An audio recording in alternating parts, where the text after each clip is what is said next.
Assalamualaikum, bertemu lagi dengan Eli Sensei. Kali ini kita akan melanjutkan pelajaran mengenai aturan penggunaan huruf katakana. Kenapa kok disebut aturan? Ya, karena di sini sesuatunya itu sudah baku. Jadi harus bagaimana ketika kita akan menggunakan huruf katakana.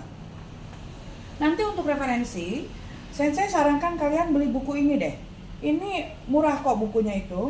Ada di sini namanya itu adalah Kana Newmong.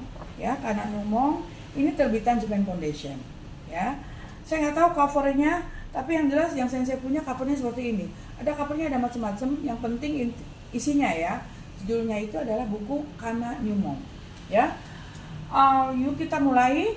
Seperti yang pernah Sensei ucapkan dulu bahwa katakana itu penggunaannya itu adalah untuk menuliskan kata-kata asing yang akan dipakai atau yang akan dimasukkan ke dalam kosakata bahasa Jepang.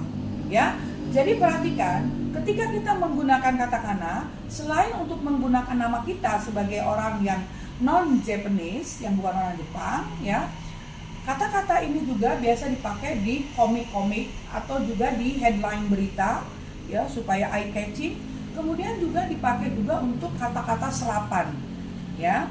Nah, karena ini merupakan kata serapan yang akan ditulis dengan katakana, maka perhatikan, itu saya selalu katakan, perhatikan adalah kata asalnya, ya, kata asal dari bahasa asing tersebut, terutama yang berasal dari bahasa Inggris, ya. Jadi ada beberapa rumus yang kita pakai. Contohnya yaitu misalnya ada yang rumusnya itu konsonan vokal, konsonan vokal, konsonan vokal, konsonan vokal, vokal, konsonan vokal, vokal, konsonan. Ya, contoh, misalnya ada kata memo, ya, kita lihat memo, ya, memo itu ini kan konsonan vokal, konsonan vokal. Bagaimana cara menuliskannya? Ini me, ya, dan mo. Nih, ya, memo. Nah, kemudian kalau koin, koin ini kan terdiri dari konsonan, vokal, vokal, konsonan. Koin, ya, kakiku keko, ya, ko, in, ya. Nah, kemudian ada tomato, tomat, ya, tomat. Maka kita lihat di sini to, ma, to, ya, tomato, tomato, ya. Kita menulisnya menjadi to, ma, to, gitu, ya, tomato. Oke. Nah, berikutnya, ya, rumus yang kedua, ini masih kita berbicara tentang, selalu kita berbicara kata asal. Ingat kata asalnya apa ditulisnya dalam bahasa asingnya tersebut, ya. Ketika kita menemukan kata yang berakhiran dengan konsonan, ya, misalnya dalam bahasa Inggris itu pernah ada kata tent, tenda, ya. Ini kan konsonan. Oke. Nah, maka kita harus menuliskannya itu menjadi ini T, ya, yang ini T, N. Nah, maka T yang ini itu menjadi O, ditambahin O, menjadi tento. Gitu. Ya.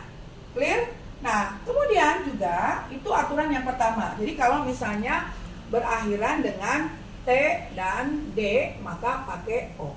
Tapi ada kekecualian yang harus kalian ingat. Contoh misalnya kalian menemukan salad. Salad dalam bahasa Inggris, ya. Ini kan D berakhirannya, ya.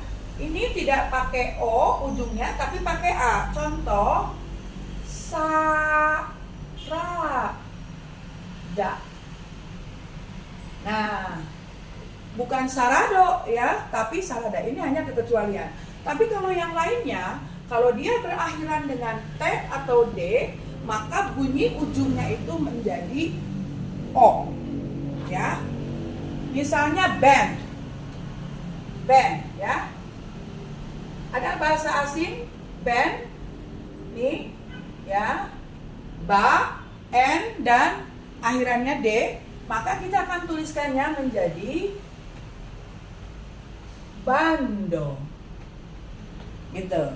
Ya. Jadi yang kecualian itu hanya salad aja. Salad itu ditulisnya sarada walaupun berakhiran D. Tapi kalau yang lainnya misalnya ada konsonan dempet dan belakangnya konsonannya adalah D, maka berakhirannya dengan ujungnya memakai huruf O. Contohnya band menjadi bando. Ya. Oke, selanjutnya aturan yang kedua. Tadi kan kalau konsonan-konsonan berakhiran T atau D. Sekarang bagaimana kalau misalnya konsonan ada akhirannya E? Ya. Contoh misalnya, kita lihat di sini, note. Ya.